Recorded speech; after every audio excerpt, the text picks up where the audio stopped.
ప్రయాణికులను సురక్షితంగా గమ్యం చేర్చడమే ఆర్టీసీ ముఖ్య ఉద్దేశమని మంత్రి రాంప్రసాద్ రెడ్డి అన్నారు. రాయచోటి ఆర్టీసీ బస్టాండ్ నందు 9 నూతన బస్సులను మంత్రి ప్రారంభించారు. రాబోయే రోజుల్లో ప్రయాణికుల కోసం మరిన్ని నూతన బస్సులు ప్రారంభించడం జరుగుతుందన్నారు. ప్రయాణికుల రద్దీని దృష్టిలో ఉంచుకుని నూతన బస్సులు కొనుగోలు చేయడం జరుగుతుందని తెలిపారు. త్వరలోనే మహిళలకు ఉచిత బస్సు ప్రయాణ సౌకర్యం కల్పించేందుకు చర్యలు తీసుకుంటామని చెప్పుకొచ్చారు. గత 5 ఏళ్లలో ఏపీఎస్ ఆర్టీసీ పూర్తిగా నిర్వీర్యమైందని, రాబోయే కాలంలో ఏపీ ఆర్టీసీ ప్రక్షాళన చేసి ప్రయాణికులకు నాణ్యమైన సేవలు అందించే విధంగా చర్యలు తీసుకుంటామని వెల్లడించారు.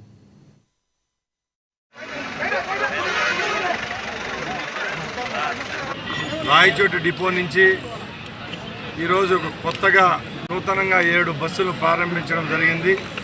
అలాగే తిరుమలకు 2 బస్సు సర్వీసులు కూడా ఇక్కడి నుంచి ప్రారంభిస్తున్నాం.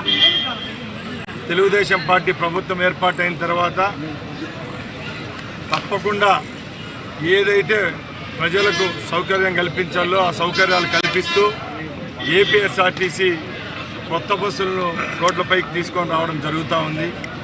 ముఖ్యంగా గత 110 రోజుల నుంచి సగటు రోజుకు 2 బస్సులు లెక్కన ఏపీఎస్ఆర్టీసీ నూతనంగా బస్సులను ప్రారంభించడం జరుగుతూ ఉంది. ప్రజలు ఒకటే గుర్తుపెట్టుకోవాలా, ప్రజల కోసం ఏర్పడిన ఈ ప్రభుత్వం ఇది. ముఖ్యంగా గత 5 సంవత్సరాల్లో ఏపీఎస్ఆర్టీసీ పూర్తి నిర్వీర్యమైనది. ముఖ్యంగా 5 సంవత్సరాలు ఎక్కడా కొత్త బస్సులు తేవడం జరగలేదు.